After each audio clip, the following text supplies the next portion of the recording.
Hello, today we talk about the income tax. हमने last lecture में income tax में residential status calculation सीखी थी। कैसे रेसिडेंशियल स्टेटस जो है वो किसी पर्सन का, एक इंडिविजुअल का निकाला जाता है, कैलकुलेट किया जाता है। उसमें हमने different A1, A2, B1, B2 condition को डिस्कस कर लिया था। अब आज जो हमारा टॉपिक है वो है इनकम टैक्स। एक पर्सन की जो इनकम कैलकुलेशन होती है, इनकम टैक्सेबल वाली, कि उसकी कैलकुलेशन कैसे की जाती है, मतलब कौन कौन सी इनकम जो है वो टैक्सेबल होगी एक रेसिडेंशियल स्टेटस निकालने के बाद। आपको हमने जब फर्स्ट लेक्चर डिस्कस किया था उसमें था हमारा 5 टाइप के जो है हेड्स होते हैं, salary, HP, profession and business, capital gain and other sources. इन सब की डिफरेंट डिफरेंट कैलकुलेशन तो हम एक एक पार्ट में सीखेंगे, लेकिन एक छोटा सा टॉपिक जो होता है वो होता है रेसिडेंशियल स्टेटस निकालने के बाद उस पर्सन की कितनी इनकम जो है वो इंडिया में टैक्सेबल है और कितनी इनकम जो है उसका टैक्स वो इंडिया में नहीं देगा। इन सबको निकालने के लिए सबसे पहले हमें कुछ पता होना चाहिए कि कौन 3 पर्सन हमने डिस्कस किए थे, OR, NOR, NRI, ordinary resident, non ordinary resident and non resident Indian. तो इसमें हमने डिफरेंस पढ़ लिया था। ऑर्डिनरी पर्सन जो होता है वो ऑलमोस्ट अपनी सारी इनकम का टैक्स इंडिया में ही पे करता है। नॉन ऑर्डिनरी पर्सन जो होता है वो अपनी इनकम का कुछ इनकम का टैक्स इंडिया में पे करता है, कुछ इनकम का टैक्स जो होता है वो आउटसाइड इंडिया पे करता है, मतलब जिस कंट्री का उसका स्टेटस बना होगा वो वहाँ पे करता है। और थर्ड पर्सन होता है नॉन रेसिडेंट इंडियन, वो ऑलमोस्ट अपनी बहुत रेयर इनकम का टैक्स ही इंडिया में पे करता है, अदरवाइज सारी इनकम जो होती है उसकी वो आउटसाइड इंडिया ही टैक्सेबल होती है। तो हमें ये पता कैसे होगा कि कौन सी इनकम का टैक्स जो है वो यहाँ टैक्सेबल है, कौन सी इनकम का टैक्स जो है वो आउटसाइड इंडिया टैक्सेबल है। तो उसके लिए पर्टिकुलर जो है एक फॉर्मेट डिसाइड हुआ है, उस फॉर्मेट के अंदर हम पढ़ते हैं। तो पहले उस हम फॉर्मेट को ही डिस्कस कर लेते हैं। उससे पहले कुछ आपको वर्ड्स पता होने चाहिए। Earn, deem to be earn. अच्छा, डीम टू बी का मतलब होता है माना गया, माना हुआ या माना गया, ठीक है। मिल गया, कमा लिया या कमाया हुआ ऐसा माना गया। Received, deem to be received.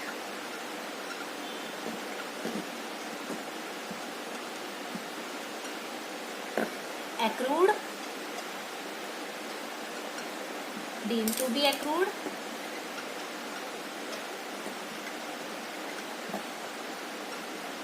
Occurred बोलते हैं कुछ लोग, ठीक है, अकर्ड या एक्रूड जो भी आप बोलेंगी। एंड ठीक है, ये हमारे पास कुछ 6 वर्ड्स है। Earn, receive, accrued, deem to be receive, deem to be earn, deem to be accrued, ठीक है। तो इनमें से ये मैंने ऐसा वर्ड, ऐसे 6 वर्ड्स जो है ये पर्टिकुलर क्यों लिखे हैं, और भी हो सकते हैं। जब हम क्वेश्चन करते हैं तो उसमें जब हमारे प्रैक्टिकल पोर्शंस में कुछ और वर्ड्स भी आ सकते हैं, तो उनको हम बाद में डिस्कस कर लेंगे। अभी के लिए फिलहाल ये वर्ड्स, इनमें से अगर एक चीज में इंडिया की है, इनमें से अगर एक चीज में इंडिया की है, अर्न इन इंडिया या रिसीव्ड इन इंडिया या अकर्ड इन इंडिया या deem to be earn in India या deem to be received in India and deem to be accrued in India, अगर वो चीज जो है वो इंडिया की है तो इसका मतलब वो इनकम का टैक्स जो है वो इंडिया में ही टैक्सेबल होगा, वो टैक्सेबल इनकम इंडिया की ही मानी जाएगी।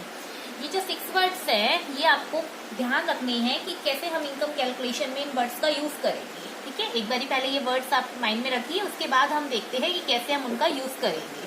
तो एक पर्टिकुलर फॉर्मेट जो है टैक्सेबल इनकम का, उसका फॉर्मेट हम कैसे निकालते हैं, जैसे हमें ऊपर लिख लिया कंप्यूटेशन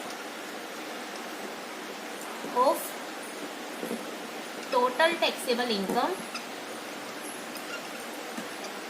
अब हमने डिस्कस किए थे कि हमारे पास जो है वो 3 पर्सन्स होंगे, तो उनका जब हम चार्ट बनाएंगे तो हम यहाँ पे 3 कॉलम्स बना लेते हैं, OR के लिए, NOR के लिए एंड NRI के लिए, ठीक है।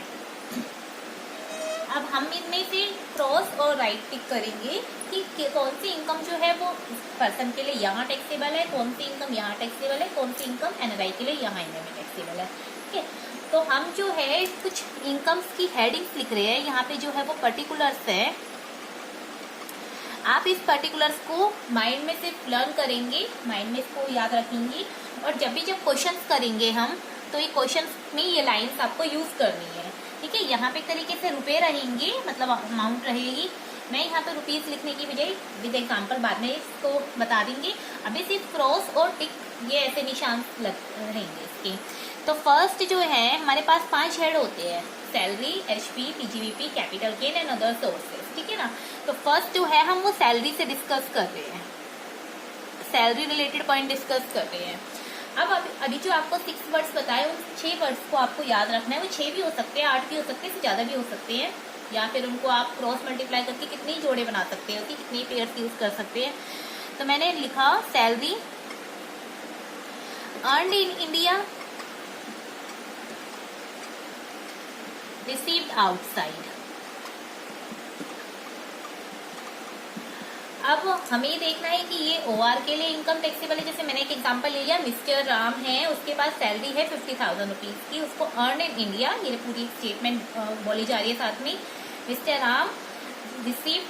Ram earned a salary ₹50,000 in India and received in foreign या रिसीव्ड इन लंदन। अब जो लाइन रही है उसमें एक चीज तो इंडिया की है ना, उन वर्ड्स के साथ एक चीज इंडिया की होनी चाहिए, चाहे तो वो रिसीव्ड इन इंडिया होता है, चाहे वो अर्न इन इंडिया होता है, चाहे वो डीम टू बी होता है, चाहे वो अकर, कुछ भी ऐसे वर्ड्स के साथ एक इंडिया आ गया। इट मीन्स वो पर्सन चाहे ओआर का स्टेटस रखे, चाहे एनओआर का स्टेटस रखे, चाहे एनआरआई का स्टेटस रखे, उसकी वो इनकम इंडिया में ही टैक्सेबल होगी। मतलब जो भी अमाउंट रहेगी 10,000, 50,000 जो भी रहेगी वो हम यहाँ पे लिख देंगे, ठीक है। अच्छा, वो जो सैलरी होनी चाहिए वो टैक्सेबल सैलरी होनी चाहिए। ये भी छोटे छोटे पॉइंट्स है, वो बाद में डिस्कस करेंगे। कौन सी इनकम को हम टैक्सेबल बोलते हैं, कौन सी इनकम को हम ग्रोस बोलते हैं। तो आपको अभी पहले सैलरी के पॉइंट ताकि फिर बताया जाएगा कि कैसे टैक्सेबल बोलना है। तो आपकी जो सैलरी रहेगी, अगर उसमें 6 वर्ड्स में से एक भी वर्ड के साथ जो है वो 6 भी हो सकते हैं, 12 भी हो सकते हैं, कोई भी वर्ड्स के साथ इन इंडिया लिखा हुआ है, तो वो कोई भी पर्सन हो, ओआर हो चाहे एनओआर हो चाहे एनआरआई हो, वो इंडिया में टैक्सेबल होगी, ठीक है। पहली स्टेटमेंट ये। एक दूसरी स्टेटमेंट और ले लेते हैं, salary accrued in London, salary occurred in London but earned या deemed to be earned in India। Salary occurred तो जो हुई थी वो लंदन में हुई थी, बट ऐसा माना जा रहा है कि जो उसको कमाया जाएगा वो इंडिया में ही कमाया जाएगा। वही एक चीज होगी ना फिर इन इंडिया, एक भी चीज के साथ इन इंडिया आ गया तो सैलरी यहाँ पे फिर मैं टैक्सेबल वाली लिख रही हूँ। तो अगर वो 50,000 है, 60,000 है, दैट मीन्स वो पूरे की पूरी अमाउंट जो है वो तीनों पर्सन के लिए लिख दी जाएगी, ठीक है।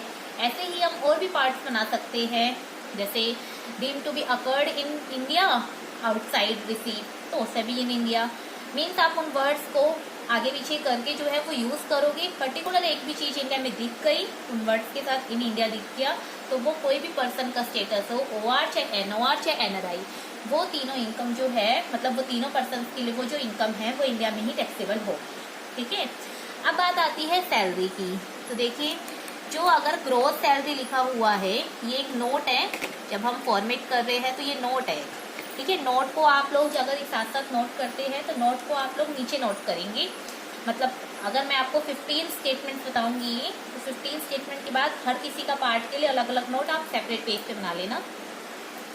जो ग्रोथ सैलरी होती है 12 मंथ्स की हो सकती है मंथली बेसिस पे, ज़्यादातर 12 मंथ्स की रहती है, 9 मंथ्स की है, 11 मंथ्स के जो भी है। आप अगर महीने की सैलरी उसको आपने जितने महीने आपने जॉब किया उसके साथ मल्टीप्लाई करके आपने ग्रोथ सैलरी निकाल ली, उसमें से आपकी 3 डिडक्शंस होती है। ये हम सैलरी वाले चैप्टर में डिस्कस करेंगे, 16(1), 16(2), under section 16(1), under section 16(2) and under section 16(3), ठीक है।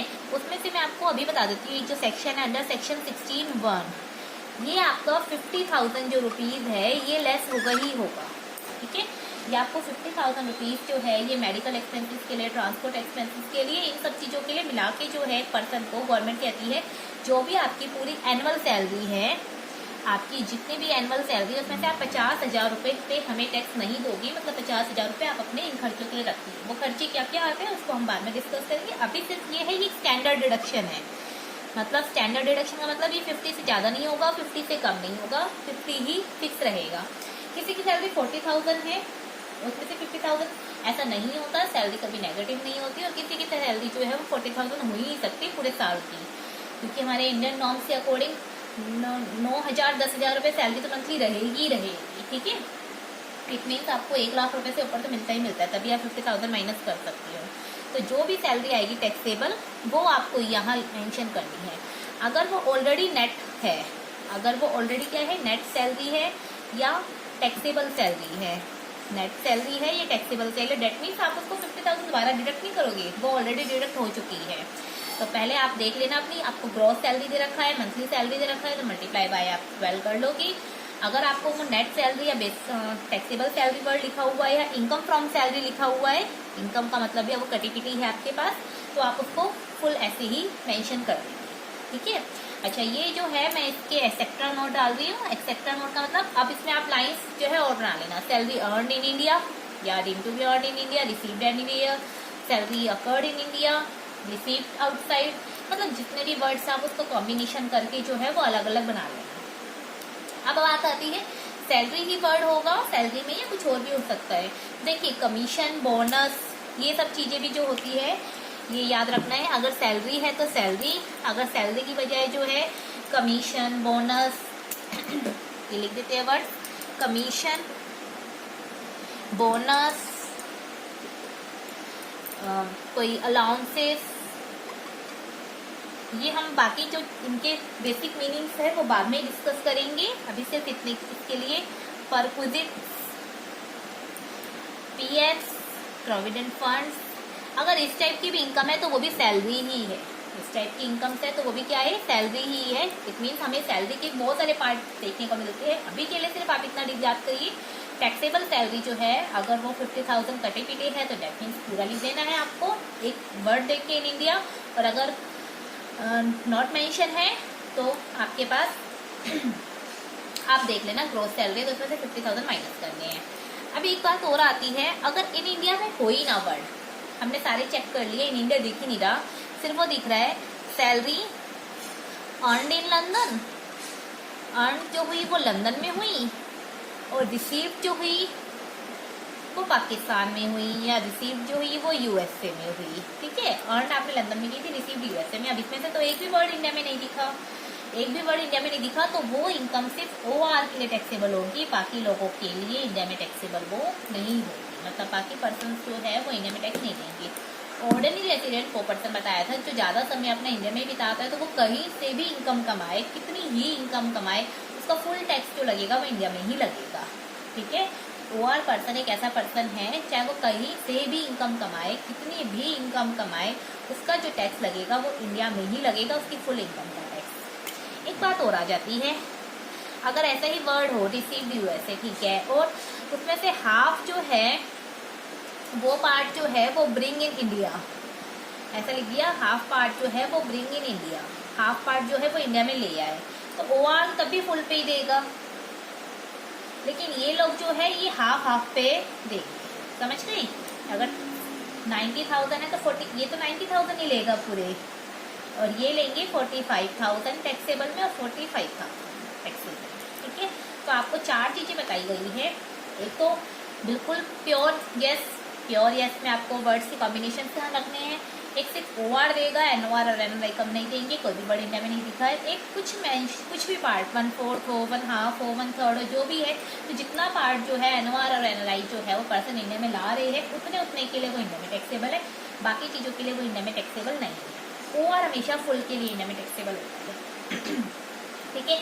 ये हमारा एक पार्ट होता है सैलरी का। अब बात आती है हमारे पास सैलरी के बाद एचपी की, ठीक है। तो अब हम इसको एचपी को डिस्कस कर लेते हैं। सबसे पहले एचपी होती क्या है आपको बताया था। सैलरी में तो हमने एम्प्लॉयर एम्प्लॉय रिलेशनशिप डिस्कस किया था, वहाँ पे हमें एम्प्लॉय बन के डिस्कस करना है। मतलब मैं एक एम्प्लॉय थी, मुझे एक इनकम मिल रही थी मेरे एम्प्लॉयर से। नेक्स्ट आता है हमारे पास हाउस प्रॉपर्टी। हाउस प्रॉपर्टी में मैं लैंडलॉर्ड हूँ, मीन्स मैं घर की मालिक या मालकिन हूँ जो भी, और जो है टीनेंट रख रखा है हमने, टीनेंट जो है हमें इनकम देता है, ठीक है। तो अब बात आती है एचपी, इनकम फ्रॉम एचपी की, ठीक है। तो वही टैक्सेबल इनकम को कंसीडर कर रहे हैं, फिर नोट में डिस्कस करेंगे। एचपी अगर मेरे पास है house property situated in India, ठीक है ना, हाउस प्रॉपर्टी जो है वो मेरी इंडिया में सिचुएटेड है और उसकी इनकम मैंने अर्न कर ली, ठीक है ना, earn income. Earn income in India. तो अगर मेरी एचपी जो है, एचपी के लिए उसका स्थान देखा जाता है मेनली कि घर जो है वो कहाँ पे स्टैब्लिश है, कहाँ पे सिचुएटेड है, कहाँ पे उसकी वो घर कहाँ बना हुआ है। तो अगर वो एक घर जो है वो इंडिया का है तो तीनों के लिए टैक्सेबल, जितने भी इनकम कमा रहे हैं वो आप अपने इंडियन हाउस से कमा रहे हो तो वो तीनों के लिए टैक्सेबल। लेकिन अगर आपका हो HP situated outside from India, ठीक है, आपका जो है घर जो है वो आउटसाइड फ्रॉम इंडिया है, इट मीन्स आपका घर जो है इंडिया में नहीं है, तो आप बाहर कहीं पे भी किसी भी जगह पे आपने घर बना रखा है, फॉरेन कंट्री में माना जाएगा, तो उतनी इनकम सिर्फ उसी की इनकम ओआर के लिए तो टैक्सेबल है, बाकी लोगों के लिए टैक्सेबल नहीं है। यानी एचपी जो है अगर इंडिया की हो तो तीनों के लिए टैक्सेबल होती है, एचपी अगर बाहर की हो तो सिर्फ ओआर के लिए टैक्सेबल होती है, बाकी लोगों के लिए टैक्सेबल नहीं होती। एक तीसरी चीज, अगर कुछ पार्ट जो है एचपी का सिचुएटेड आउटसाइड फ्रॉम इंडिया है बट सम पार्ट जो है वो आप ले आए, some part in India receive, ठीक है, तो वही चीज है ओआर के लिए तो फुल और इन दोनों के लिए पार्ट टैक्सेबल, जितने पार्ट होंगे वो पार्ट टैक्सेबल, ठीक है ना। ये चीज तो आपको हर जगह याद रखनी है। ओआर तो सारी इनकम का टैक्स सिर्फ एक एक्सेप्शन इनकम से बताई जाएगी, उनको छोड़कर बाकी ऑल इनकम का टैक्स जो होता है वो इंडिया में पे करता है। एनओआर और एनआरआई लगभग जो इंडिया की इनकम्स होती है उनका टैक्स इंडिया में ही पे करता है, इंडिया में रिसीव्ड होती है या इंडिया की ही होती है तो इंडिया में देता है, बाकी चीज़ों का टैक्स वो इंडिया में नहीं देता। लेकिन अगर उसमें से कुछ पार्ट को इंडिया में डिपोजिट करता है, इंडिया में लेके आता है तो उतने चीज़ का पार्ट को इंडिया में देता है, टैक्स पे करता है, ठीक है। अब आता है एचपी का नोट, एचपी की कब इनकम जो है वो टैक्सेबल मानी जाएगी। अगर आपको एचपी में वर्ड दे रखे रिसीव्ड हाउस प्रॉपर्टी इनकम या ग्रोस एनुअल वैल्यू, मतलब GAV, ये कैसे कैलकुलेशन होते हैं इसके बाद में हम बात करेंगे। सिर्फ अभी के लिए अगर रिसीव्ड एचपी इनकम है, ग्रोस एनुअल वैल्यू 12 महीने की, 8 महीने की, 10 महीने की, जितने महीने आपने किराए पे चढ़ाए थे वो आपको मिल गई वो इनकम, उसमें से बिना कहे जो है तो म्यूनसिपल टैक्स अगर दे रखा है तो वो हटाना है, लेकिन कुछ कंडीशंस है कि कब हटाना है। तो म्यूनसिपल टैक्स आपको पता होता है 1 साल में एक बार आता है अपने हाउस का, ठीक है ना। Municipal tax, local tax, committee tax, property tax, आप लोग बहुत सारे नाम से जानते हैं, तो वो हटाना होता है। वो हटा हुआ है तो कोई दिक्कत नहीं। एक बिना कहे जो है वो 30% standard deduction under section 24A, इसके अंदर जो है वो घटाना है 30% इसी का, ठीक है। तो जितना हमें मेरे को मिला, बाई चांस मुझे जो है वो 50,000 रुपीज मिले अपने, तो 50,000 का 30% 15,000 घटा दूंगी तो मेरे पास 35,000 रुपये जो है वो टैक्सेबल इनकम ये आएगी आपकी, टैक्सेबल इनकम फ्रॉम एचपी। तो आपको याद रखना है सैलरी में आपकी स्टैंडर्ड डिडक्शन 61 होती है 50,000 की, और एचपी में आपकी 24A के अंदर स्टैंडर्ड डिडक्शन होती है 30% ऑफ GAV, ठीक है। तो 30% आपको काट देना है, तो बाकी बची हुई इनकम आपको टैक्सेबल लेनी है। लेकिन अगर आपके पास क्वेश्चन में लिखा हुआ है ये इनकम फ्रॉम एचपी है या टैक्सेबल इनकम फ्रॉम एचपी है, ठीक है ना, या नेट एनुअल इनकम है, इसका मतलब वो ऑलरेडी घटी पिटी है। लेकिन अगर आपको दे रखा है बेसिक एचपी है या रिसीव्ड वर्ड है या ग्रोस एचपी है, डेट मीन्स अभी आपको 30% उसमें से काटना है, डिडक्ट करना है। तो ये चीज़ें आपकी थी एचपी के लिए। सैलरी हो गया, सैलरी की कौन कौन सी इनकम इंडिया में टैक्सेबल है, एचपी की कौन कौन सी इनकम इंडिया में टैक्सेबल है, ये हमें याद होना चाहिए। थर्ड पार्ट की तरफ आते हैं, profession and business.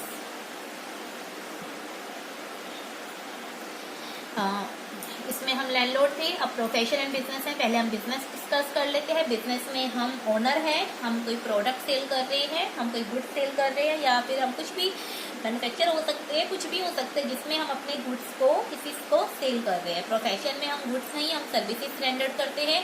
Services rendered में हमें इनकम होती है, प्रोफेशन गेन्स, और बिजनेस में हमें प्रॉफिट होता है। तो सबसे पहले बात हम बिजनेस की इनकम, वही अगर पहले सारे एक्सपेंसेस घटा लेने हैं, हमें इनकम की बात करनी है। तो आपकी जितनी भी आपकी इनकम है वो आपके ऑल एक्सपेंसेस घटने के बाद वाली होनी चाहिए।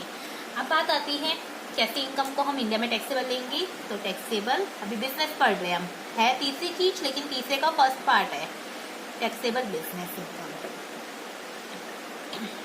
एक ही हेड में दो चीजें ना, प्रोफेशन एंड बिजनेस। पहले बिजनेस पढ़ रहे हैं।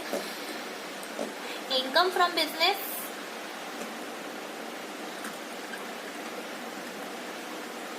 बात आती है इंडियन बिजनेस की। अगर इंडियन बिजनेस है आपका तो इनकम फ्रॉम बिजनेस, ठीक है ना, तीनों के लिए टैक्सेबल, आपकी जो है तीनों के लिए टैक्सेबल है। लेकिन अगर आपके पास बात आता है income from foreign business, income from foreign business, अब फॉरेन बिजनेस में आपके पास दो पार्ट है। अगर लिखा हो control and management, CMN, control and management, control and management in India है उसका। अगर आपका control and management in India है तो वो दो के लिए टैक्सेबल होता है। इतने इनकम जो है टैक्सेबल इनकम फ्रॉम बिजनेस पर टू पार्ट, OR के लिए और NOR के लिए, दोनों के लिए टैक्सेबल इन इंडिया है। बट अगर आपका लिख रखा है control and management outside in India, मतलब उसका जो आउटसाइड इंडिया,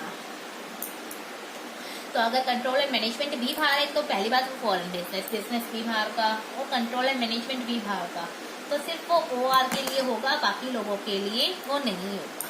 ठीक है, तो यहाँ पे हमें ये तीन चीजें जो है बहुत ध्यान से पढ़नी है। Income from business Indian business है, इंडियन बिजनेस जो है वो आपकी एक भी चीज इंडिया की होगी तो सब तीनों के लिए टैक्सेबल।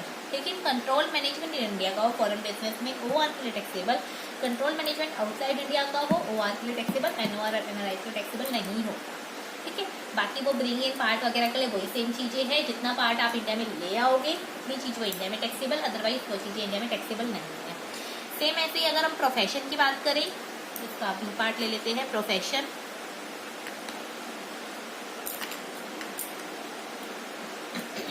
टैक्सेबल प्रोफेशन इनकम,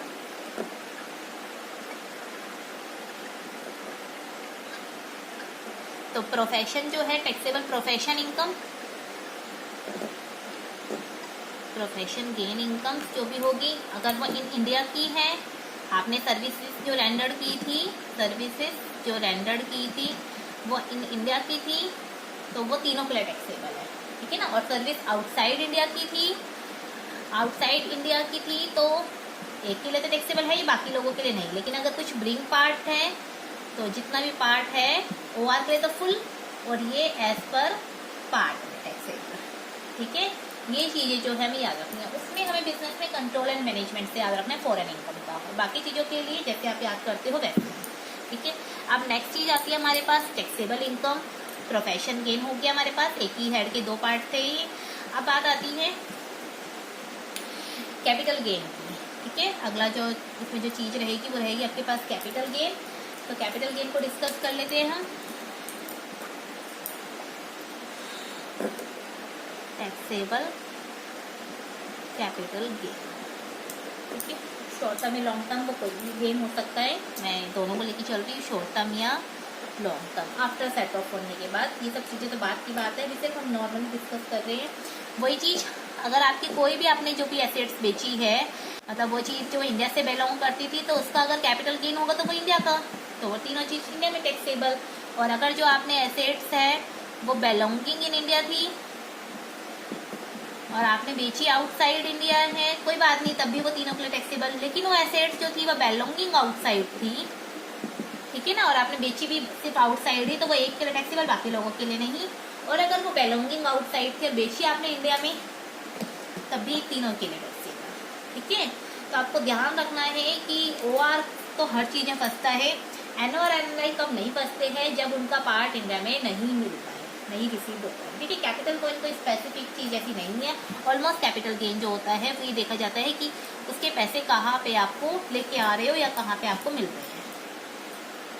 अब बात आती है हमारे पास अदर सोर्सेज की, जिसमें सबसे ज़्यादा जो पार्ट्स रहते हैं वो रहते हैं हमारे पास अदर सोर्सेज के, क्योंकि हमने पढ़ा है अदर सोर्सेज में जिसका कोई हेड नहीं है, उसका एक ही हेड है आपके पास अदर सोर्सेज। तो उसमें कैसे हम ध्यान देंगे, taxable income from other sources, एक एक करके पढ़ेंगे। सबसे पहले हम पढ़ेंगे इंटरेस्ट रिलेटेड।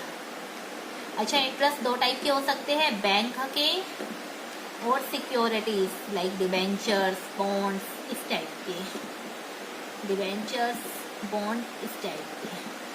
तो कोई भी इंटरेस्ट जो अगर वो अर्न इन इंडिया है तो वो तीनों के लिए, और वो आउटसाइड इन इंडिया है तो वो OR के लिए। ठीक है, दूसरी चीज डिविडेंड, डिविडेंड तीनों के लिए, पहले ये एग्जेम्प्ट होती थी डिविडेंड, लेकिन अब पिछले साल से जो है डिविडेंड जो है वो टैक्सेबल में होने लग गया है, तो तीनों के लिए, ठीक है ना। अच्छा, इनमें से इनकी खर्चे काट लेने हैं, अगर इनसे कोई इनका कोई खर्चा है, जैसे इशू करने के ऊपर कोई खर्चा हुआ तो वो हम इनकम में से काट लेते हैं ना, तो ये इनकम रिसीव वाली सारी इनकम में से हमें उसके खर्चे काट लेने हैं, तो टैक्सेबल इनकम लेनी है वो तीनों के लिए, चाहे वो इंडियन हो आपके पास, तीनों के लिए, लेकिन अगर वो फॉरेन है तो वो OR के लिए, ठीक है, ये आपको ध्यान रखना है इंटरेस्ट और डिविडेंड का। तीसरी चीज होती है हमारे पास बाकी की इनकम हो गई, हाउस हॉर्स रेस की, स्पेकुलेशन तो बिजनेस में आ जाएगा, बाकी कोई अगर अदर इनकम है लॉटरी की, इस टाइप से अदर सोर्स की और इनकम, अदर सोर्स रिमेनिंग, कोई भी आपकी कैजुअल, ठीक है, लॉटरी विनिंग, इस टाइप की, तो वही चीज है। अगर वो इंडिया की है तो तीनों के लिए, अगर वो फॉरेन की है तो OR के लिए, बाकी लोगों के लिए नहीं, ठीक है। ये सब चीजें तो अदर सोर्सेज की हैं। अब हमारे पास कुछ एक्स्ट्रा पार्ट्स और बच गए हैं जिनको हम एक्स्ट्रा ऑर्डिनरी में यूज करते हैं, इंटरेस्ट, डिविडेंड, अदर इनकम। अब बाकी की कुछ इनकम्स है जिसके आपको थोड़ा सा याद ही रखना पड़ेगा। एक होती है आपने जो इनकम है ब्रिंग इन इंडिया, मतलब आपने कमाई तो की बाहर, income taxable outside, income taxable outside है ये करंट ईयर की, मतलब अपना जो प्रीवियस ईयर गया है उसी की, income taxable outside but bring in India, आप उसको क्या है इंडिया में ले आए हो, ठीक है। कोई बाहर की इनकम थी आपने लेकिन आप उसको इंडिया में ले आए हो, तो OR के लिए तो टैक्सेबल, बाकी लोगों के लिए नहीं। OR जो है इस पे टैक्स देगा, बस बाकी लोग नहीं देंगे। लेकिन दूसरी इनकम है पास्ट अनटैक्स इनकम, ये ध्यान रखना है आपको, पास्ट अनटैक्स इनकम, प्रीवियस नहीं, पास्ट। पास्ट का मतलब है अपने जो प्रीवियस ईयर जो आपने पढ़ रहे हो 21-22, उससे पहले वाला कोई ईयर होगा, 18, 19, 17, 18, 16, 17 में भी कोई भी पास्ट अनटैक्स इनकम, फॉरेन वाली, कोई पुरानी जो है वो फॉरेन इनकम थी जिसके ऊपर टैक्स नहीं लगा था, उस समय वो आपने इंडिया में नहीं लाए थे, लेकिन इस साल जो है वो आप उसको ले आए, ब्रिंग इन इंडिया, ठीक है। जब उस पर जब टैक्स लग रहा था तब तो आप इंडिया में नहीं लेके आए थे और काफी सालों की हो गई, और अब इंडिया में ले आए हो तो वो अब एग्जेम्प्ट हो जाती है OR के लिए। पहली ऐसी इनकम आई है जो आपकी OR भी टैक्स पे नहीं करेगा, दैट मीन्स की एक्सेप्शनल इनकम हो गई, यहाँ से एक्सेप्शन हो गई कि अगर पास्ट टैक्स इनकम है ब्रिंग इन इंडिया तो उस पर OR भी टैक्स नहीं देगा, बाकी लोग देंगे ही नहीं, OR भी टैक्स नहीं देगा। अच्छा, कुछ आपके पास scholarships, awards, rewards, scholarships, awards, rewards, ये हम बहुत सारी चीज़ें बात करेंगे। अवार्ड्स, रिवॉर्ड्स हो गए, या कुछ PFs हो गए, कौन से PF, public provident fund type के, पब्लिक प्रोविडेंट फंड टाइप के, और कुछ गिफ्ट्स हो गए, ठीक है। तो ये सारी चीजें जो है ये OR भी टैक्स इन पे नहीं देते हैं। गिफ्ट कितने रुपए तक और कौन कौन सी केसेस में गिफ्ट, वो सारे हम अदर सोर्सेस में डिस्कस करेंगे। अभी के लिए सिर्फ ये है कि इन पे OR भी टैक्स नहीं देता। जब OR भी टैक्स नहीं देते तो NOR की तो बात ही नहीं है। एक होता है एग्रीकल्चर इनकम, एग्रीकल्चर इनकम, तो एग्रीकल्चर इनकम अगर इंडिया की है तो एग्जेम्प्ट है, लेकिन उसकी कुछ कंडीशन है, इतनी कंडीशन को सिर्फ सुन लीजिए, 3 कंडीशन है। वो रूरल एरिया की होनी चाहिए, म्यूनसिपल कमेटी से 8 किलोमीटर होनी चाहिए, और जिस गांव की है उसकी पॉपुलेशन 10,000 से नीचे होनी चाहिए, 10,000 मार्क तक होनी चाहिए, उससे ऊपर नहीं होनी चाहिए। लेकिन अगर वही एग्रीकल्चर इनकम आपकी फॉरेन की है तो OR सबके लिए एग्जाम्प्ट थी, सॉरी, एग्रीकल्चर इनकम इंडिया की एग्जाम्प्ट है, और अगर वो फॉरेन की है तो वो OR पर टैक्सेबल, बाकी लोगों के लिए एग्जाम्प्ट है, ठीक है। तो अभी के लिए सिर्फ हमें ये डिस्कस करना है कौन सी इनकम किस किस के लिए टैक्सेबल है और किसके लिए नहीं है। OR के लिए ज्यादातर सारी इनकम टैक्सेबल होती है, कुछ एक्सेप्शंस को छोड़कर। NOR के लिए कुछ लिमिटेड, और NRI के लिए बहुत रेयर इनकम थी इंडिया में टैक्सेबल, अदरवाइज इंडिया में टैक्सेबल नहीं है। अब सारी जब हम केसेस पढ़ लेते हैं ये सारी चीजें, तो हमें जब हम क्वेश्चन पढ़ते हैं तो क्वेश्चन में पहले हम स्टेटस निकालते हैं, फिर उसकी इनकम निकालते हैं। तो हम एक क्वेश्चन ऐसा अराउंड उठा लेते हैं कि इसमें एक स्टेटस भी हो और उसके बाद उसकी इनकम भी हो, तो उसके बाद हम उसका लास्ट में कर देते हैं टोटल, ठीक है ना। तो हमें पता चल जाता है टैक्सेबल इनकम कितनी जो हमने टिक किए थे, तो उनकी जगह टिक की जगह हमें उसकी अमाउंट लिखनी है, उसका टोटल कितना आएगा, कौन सी इनकम का टैक्स इंडिया में पे होएगा, कितनी इनकम का, और कितने इनकम के ऊपर टैक्स जो है वो इंडिया में पे नहीं होगा। ये चीज़ें जो है हम इसको यूज़ करते हैं। देखिए यहाँ पे एक क्वेश्चन सेट किया गया है, हमें सिर्फ इसमें ये देखना है कौन सी इनकम जो है वो इंडिया में इसकी टैक्सेबल है और कौन सी इनकम जो है इंडिया में टैक्सेबल नहीं है। स्टेटस निकालना सबको आता ही है, बस एक बार यह बता दें, मैंने वैसे लिख दिया है मिस्टर राम का जो है रेसिडेंशियल स्टेटस वो आ रहा है। अगर ये मेंशन नहीं भी हो तो आप पहले चेक करेंगे A1 A2 B1 B2। मैंने यहाँ लिखा है mister Ram residential status OR by completing A1 B1 and B2। इसका मतलब वो 182 दिन अपने प्रीवियस ईयर में रहा होगा। A1 कंप्लीट है, A2 कंप्लीट नहीं है, या तो वो कोई एक्सेप्शन में आता होगा, या तो वो कोई फॉरेन सिटीजन होगा, इंडियन ओरिजिन फॉरेन सिटीजन, या वो कोई क्रू मेंबर होगा, या जॉब एम्प्लॉयमेंट के लिए बाहर जाता होगा, या फिर हो सकता है उसके पिछले 4 सालों में उसके 365 दिन जो है वो कंप्लीट ना हो रहे हो, या प्रीवियस ईयर में 60 दिन तो कंप्लीट हो रहे होंगे, क्योंकि जब मैंने 182 दिन कंप्लीट की है तो A21 का या तो A2 अप्लाई नहीं हुई होगी, या A2 का फर्स्ट पार्ट कंप्लीट हो गया होगा, सेकंड कंप्लीट नहीं हुआ होगा, तो किसी कारण से A2 जो है वो नॉट फुलफिल है।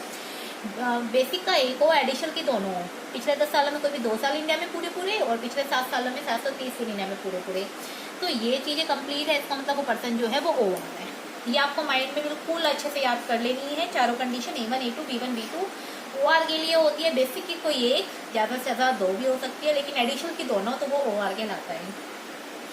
अब यहाँ पे कुछ इनकम्स लिखी है, आपको ये बताना है टिक की बजाय कौन सी इनकम जो है OR के लिए टैक्सेबल है इंडिया में, और कौन सी इनकम जो है वो NOR और NRI के लिए इंडिया में टैक्सेबल है, बाकी नहीं है। आपको सिर्फ यहाँ पे लिख, पहला आपको क्वेश्चन जब करोगे तो आप स्टेटस निकालोगे और स्टेटस के हिसाब से सिर्फ उसी पर्सन की इनकम आप टैक्सेबल करके दोगे। पेपर में तो हम यही करते हैं, लेकिन हम अगर थोड़ा सा एक्स्ट्रा भी कर देते हैं कि NRI की इनकम अगर वो होता ये पर्सन, अगर वो NOR होता, अगर वो NRI होता तो उसकी कितनी इनकम का टैक्स इंडिया में लगता है, अगर हम ये भी निकाल के दे देते हैं, दैट मीन्स आप कुछ ज़्यादा ही कर रहे हैं, कम नहीं कर रहे हैं।